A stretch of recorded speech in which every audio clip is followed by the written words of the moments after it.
Welcome to Between Two Clinicians, the podcast that gives you a backstage pass into the mind of two therapists. I'm Talia. I'm Adam Luke. We've spent years helping others navigate the complexities of their minds and relationships.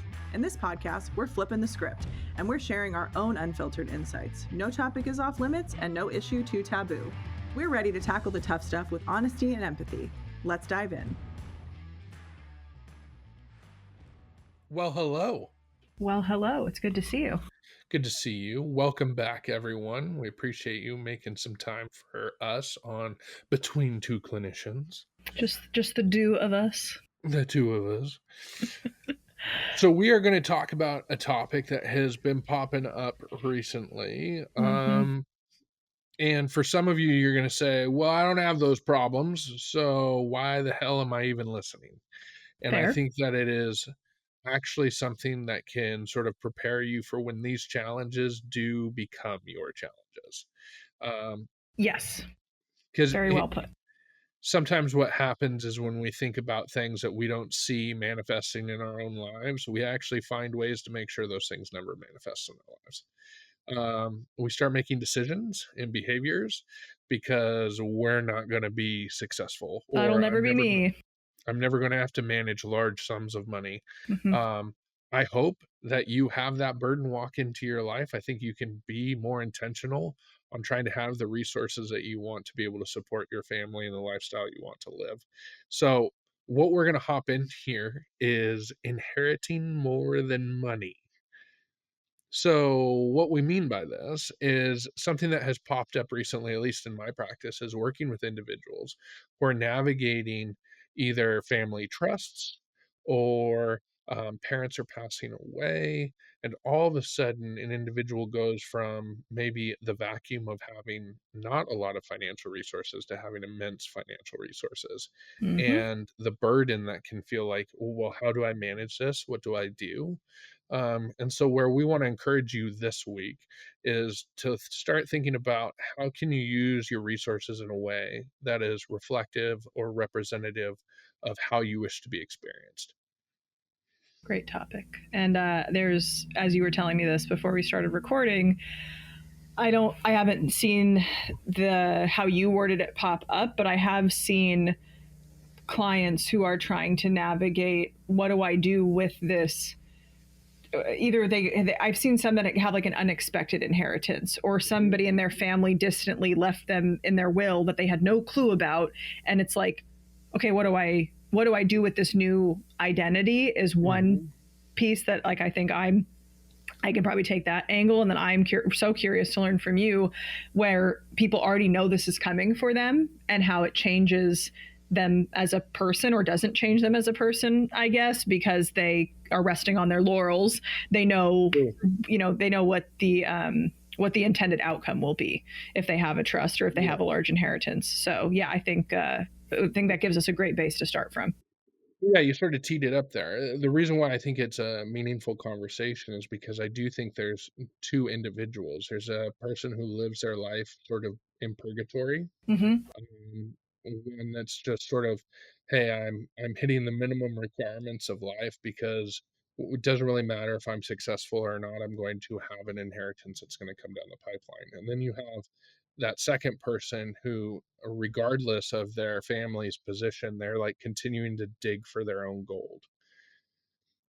But what I find is there can actually be a toxic form that shows up in that second personality, where it's almost like they're trying to like scrub away their legacy, because there's a weight of like, I didn't do anything to earn this. I am in this position through, and I'm going to say the word which everyone's uncomfortable with, privilege.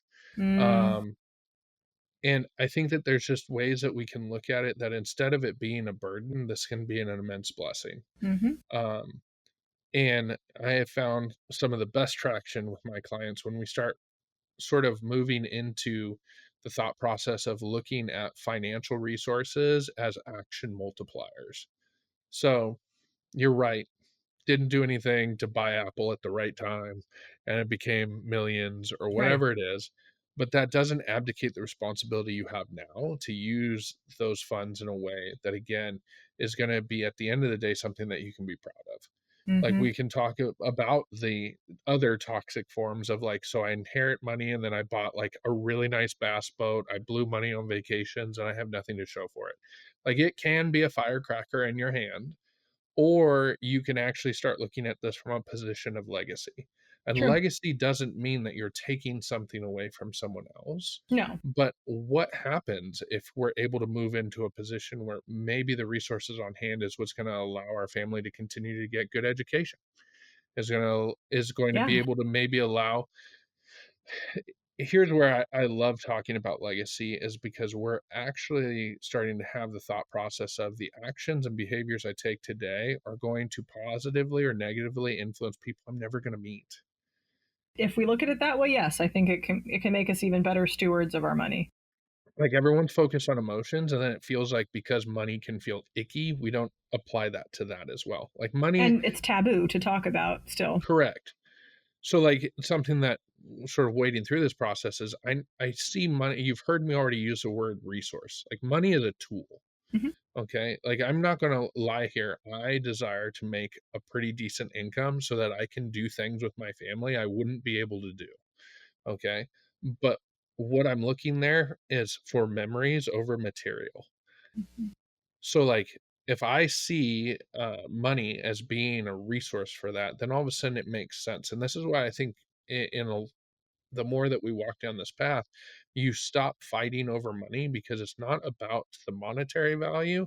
It's about how am I able to use this resource to create memories that are going to be kept much longer than whatever material I can buy and is going to rust away.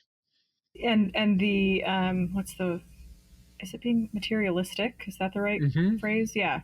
When people think about being materialistic, it's maybe that things cost a certain dollar amount, or they're exorbitant, or it's it's the brand name, not the generic. When you're Hmm. thinking about being materialistic, there's also a more neutral definition of what materials do you want to leave to future legacies, what do you Hmm. want to invest in, and how can you send through the lineage Hmm. positive, in my view, like positive relationships about money, where it isn't a taboo topic and it doesn't create ideally this like air of entitlement, where the person, like you alluded to earlier, is, well, I don't have to work, or I don't have to create a life for myself, I don't have Hmm. to get a job, I don't have to get married, like I just have it all handed to me. I've met kids that have gone to USC, and no bashing USC, but I'm just giving a recounting a story. You've It spoiled happened, children. right? It happened at USC, where I was talking. I was at some frat party so long ago when I was in college, but just talking to these kids and seeing that it's like Hmm. a majority of them at that frat specifically were trust fund kids.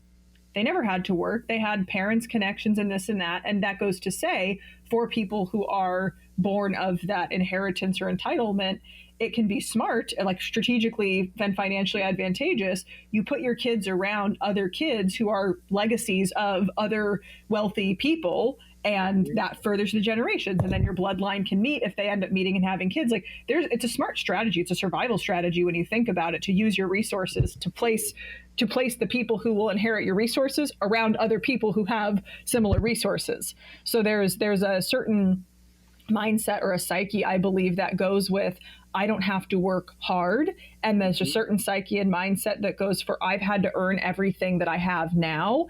And it's often it can be a division if there's a couple, or if there's an individual as part of a family, and they differ in those like outlooks. If you're talking to somebody who's never had to work for anything, they're going to have champagne problems compared to the person who's had to work for every dollar that they have. Absolutely. I mean, and if anything, I want to bridge the divide of, like, the extremes there, Yeah.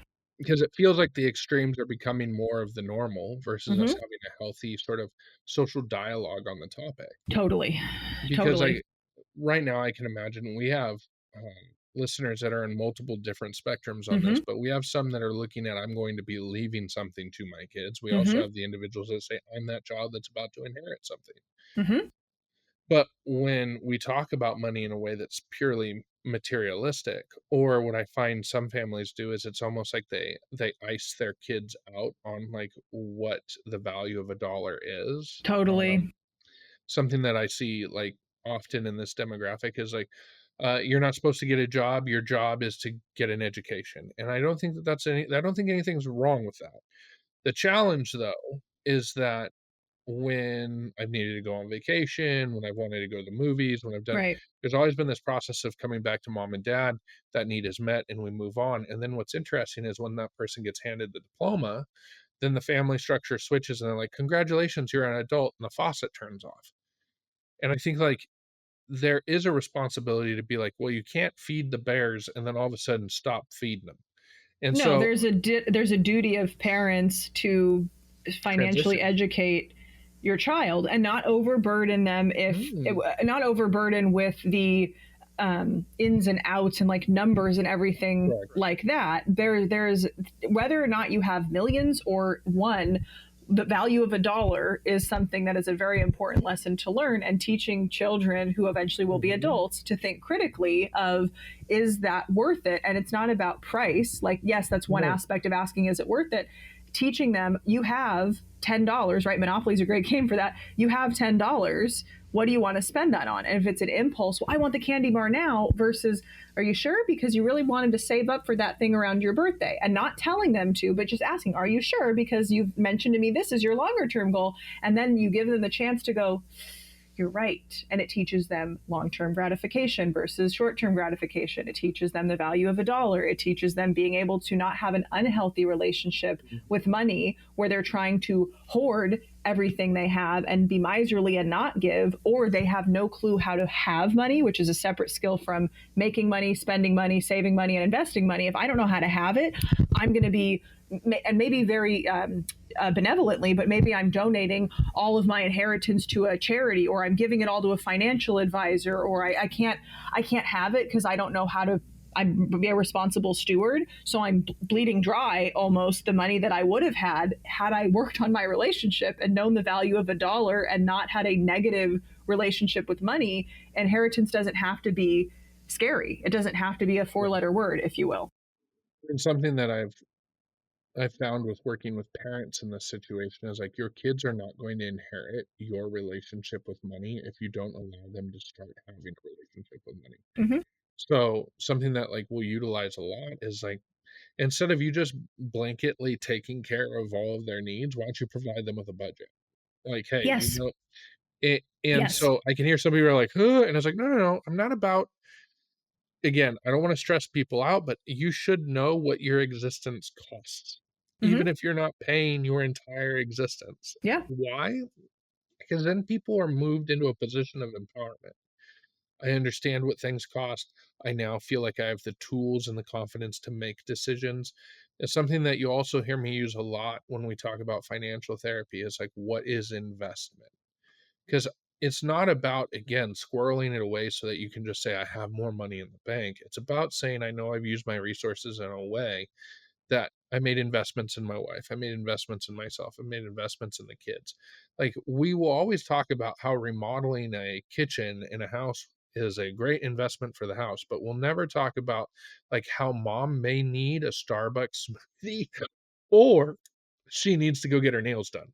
Yeah. Like, why can't we move into, well, wait a second, tell me. And that's something I want you to be encouraged. Like if you're in the parental position, I want you to ask Mm-hmm. like, hey, so tell me how that would be an investment in yourself. Yeah. It's okay to ask them this question. Why? Because you're already getting them in the position of being able to articulate why their needs are what their needs are. Hey there, listeners. Are you tired of settling for less than you deserve in your relationships? Do you ever feel like you're not being seen, heard, or valued the way that you want? Or maybe you've been wondering why you keep attracting the same kinds of people into your life, or why certain patterns seem to repeat themselves in your relationships. The answer might be deeper than you think, and you can find it in my new course. Rewire Your Relationships is a transformative course designed to help you stop settling for less than you deserve and start embodying your most confident, assertive, and authentic self in your relationships. You'll explore how your early experiences and parental influences have shaped your views on love, dating, and self-worth. This isn't just about tips and tricks for dating. It's about understanding the core beliefs that drive relationships that you attract. You'll learn how to break free from those old patterns and start creating the kind of connections that truly reflect who you are. Imagine stepping into a relationship with clarity and confidence, knowing you're attracting people who value and respect you for who you really are, your deeply authentic self. The Rewire Your Relationship course gives you the tools to rewrite your relationship story, one where you're no longer settling, but thriving. Visit taliabombola.com/rewireyourrelationships or check the link in the show notes for more.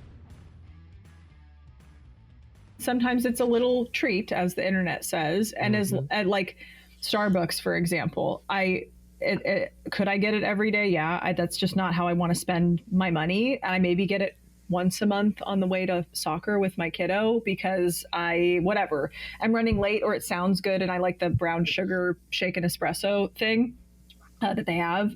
And I'm like, oh, this feels like a little treat. I don't deny myself it. And there's days where like I'll think of it as a passing thought. And then if my rule for myself, or my kind of guideline, is if I think about something that I'm desiring and the desire is still present, depending on the item, a week, a month later, then I know it wasn't just a fleeting desire. It's trying to be communicated to me of like, this is something you actually want, not just like when you're hungry and you go to the grocery store, you end up with a lot of things you don't actually want, because primally your brain is scanning for, I need high carb, high fat, because it thinks it's in survival mode when it's hungry. So it ends up reaching for those like heavy hitters. Same thing why fast food is more appealing if you're under the influence or you're hungover, because your biochemistry is off and your body's trying to get electrolytes back. So it craves that like Diet Coke and French fries, if you will.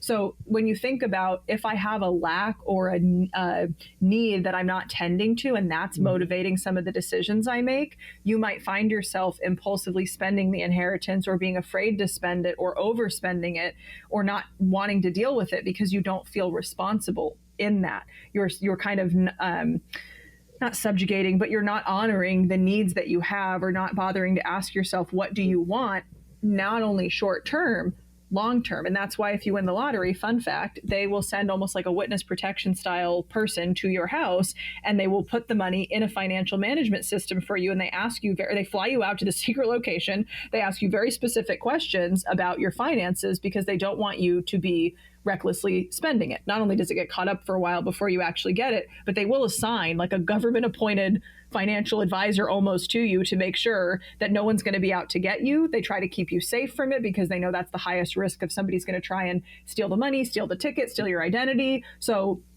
there are systems in place. Obviously, not everybody's winning the lottery, but some people do think of, if they're in that entitled, I don't have to work because I know I'm just going to get this money. What if you don't? What if you actually were written out of the will? What if it was just assumed that you would get it, but it actually wasn't? And now you have this mindset to work away from. Let's not talk about probate. Let's not right? talk about, exactly. Like investments can crash in the middle of the night. Yeah. That's why it's good for us to have this thought process and start thinking about how it's a resource. Because sure, it'll be very comfortable if I get more of this resource. But if this resource doesn't show up through external means, I still have a way of cultivating it myself.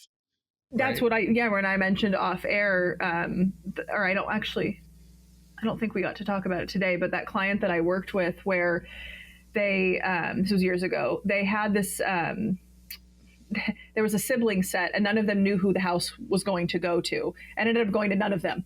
So for years, they're like, well, I don't have to, it was like Goldilocks. Well, I don't have to do that because I'm going to get the house, or well, I'm not going to do that because so-and-so is going to get the house, or I'm going to do this. So the siblings who were in the position of, I don't think I'm going to get it, so I'm going to work myself, were in a much better psychological and financial situation than the other siblings who thought, there was multiple, who thought they were going to get it, but ended up not getting it because they didn't make certain investments resting on, oh, well, I'll just get this one day eventually. So even if it's true, you almost would be best off behaving as if it's not. Even if you had it like hand to God in the whatever, like you will be getting $3 million at 50, hopefully that actually shouldn't change what you do in the next few years. Maybe if a health thing happens, you take time off work, you take more vacations to spend time with your kids. Like that was probably hyperbolic of me. I would change some things, but I would hope it wouldn't change the fact that you can still know the value of a dollar and instill that in your kid. So what I think to back you up there is like, it shouldn't change who you are as a person. Correct. Very true. It shouldn't change your identity. Changed. Yes. But we see it quite often, whether it is through the lotto or whatever happens, or Beverly Hills Hillbillies, right? Like there's these instances where all of a sudden much resource arrives, and then all of a sudden this person is completely remade. And I think that's why you also see that there's not a longevity to that. Why Mm-hmm. is it that most lotto winners end up being broke again? Because they don't have a good relationship with money. That's Mindset why didn't change.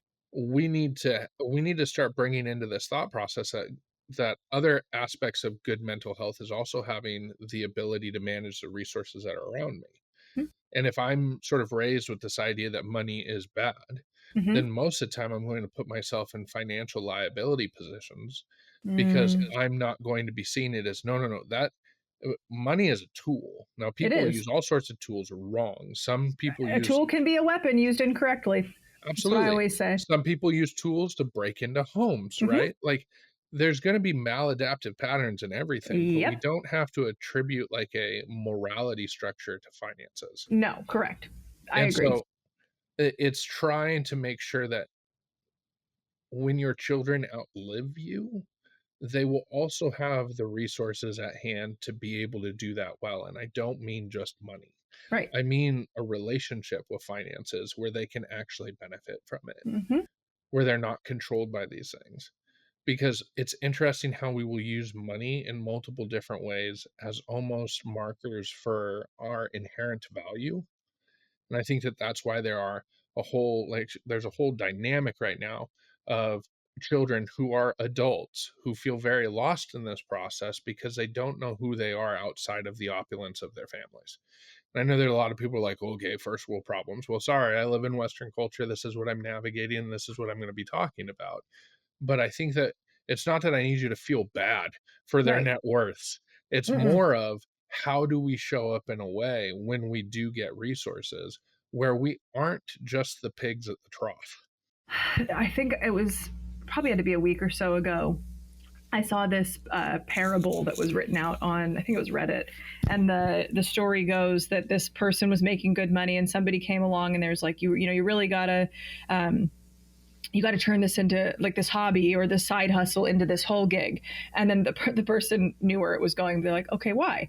And the person saying you should turn it into that proceeded to lay out this step by step, because then you can do this and then you can make money, then you can sell it, and then you can live off the proceeds, and then you can this, and then you'll be able to vacation. And they go, you mean just like I do right now with the extra money the side hustle's giving me? Like, they listed this whole thing commodifying and capitalizing and making it this huge business to just end up at the exact same place that most people want to end up at, which is I can spend my time.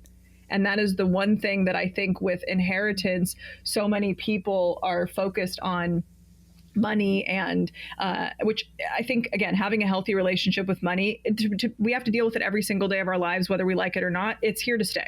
Resources, it's here. We have to have that conversation. But the most precious resource is time. You can't inherit time. There's no, I'm going to give you an extra 5 years of life with your grandpa in the will. So to be thinking that I will or won't do something based on the amount of money, that's where, like you said earlier, it shouldn't change the character or identity of a person, but it could change the behaviors they choose.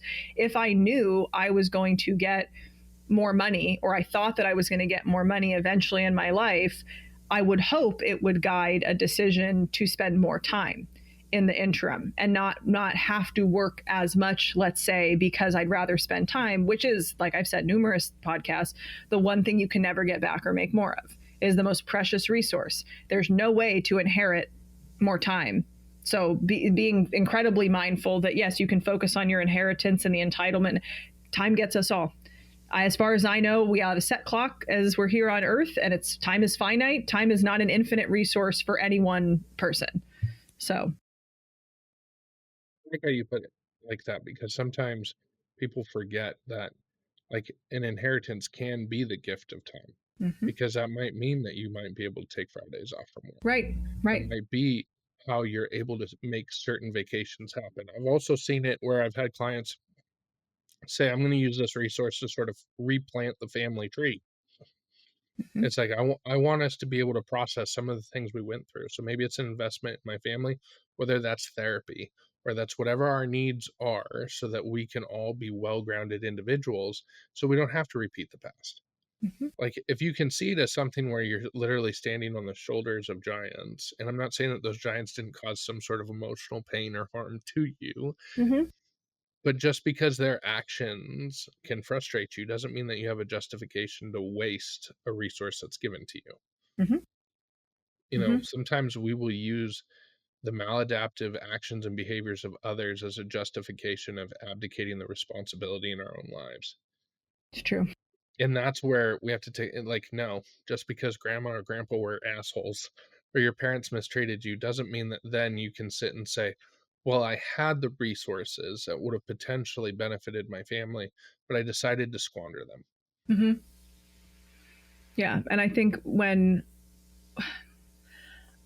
we're taking into account the types of families where it's a like multi-generational culture of inheritance, there are going to be certain lessons that are passed down around money, around work, around labor, even just around viewing like the need to work or put others to work, right? Well, why would we do? I remember I saw this post, and this girl was from out of town, and I think she was from like a different country, not just a different state, and she was visiting here, and she parked, and it said whatever the fee was on like either the handicap stall, which morally I don't agree with parking in a handicap stall if you're not handicapped, but just go with me on like the parable of the story. So she was writing to this person, this out of country person, was like, that's just the fee.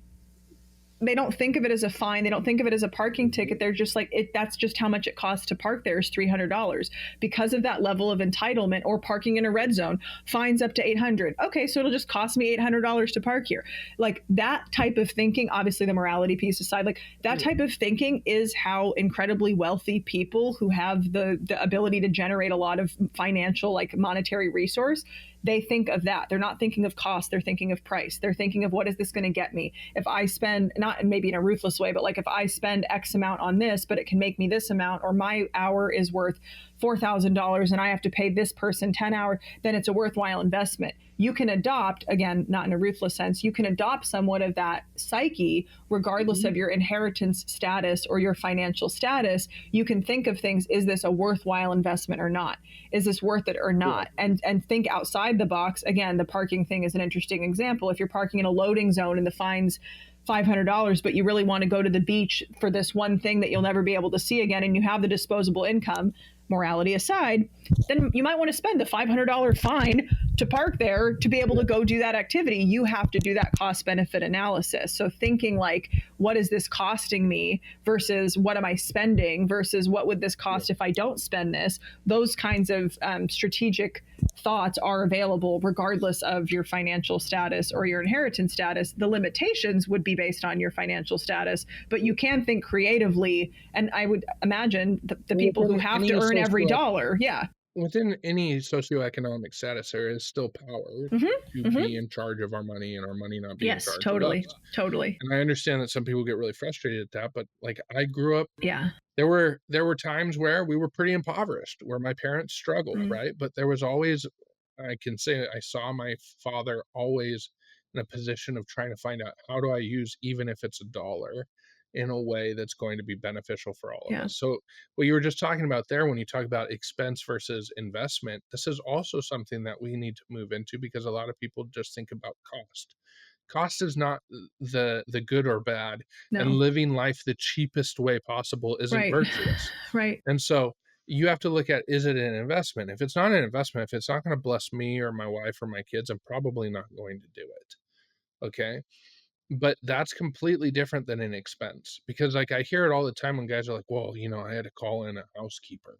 Like, your wife has 4 kids under the age of 5, and you're talking to me about the expense of a housekeeper, but you were also just saying you bought a new putter for yourself. So like, there's all these ways that we can justify spending money on ourselves, but then it's an expense when I look at it through the lens of my family. And so that's something that we're constantly trying to weigh back and forth, which is, I don't want you to just spend money to spend money, but I want you to be able to say, when it comes to money, I will always invest in my family. Exactly. Yes. And thinking of the ability to make that investment as growing tenfold is a way to stay motivated. Like, this is a worthwhile investment. I totally agree. We scratch the surface here, but if you guys want us to go deeper in this, because this is very much just sort of like the opening conversation. This is the amuse bouche, right? the appetizer. to see if this is a sort of a direction you want us to go in. We'd love to unpack it more. I hope Yes. that this will cause you to sort of think about what is my relationship with money, and how do I use it to bless my family, or how do I use it in a way that it becomes a liability to my family? Mm-hmm. And having those mindset shifts that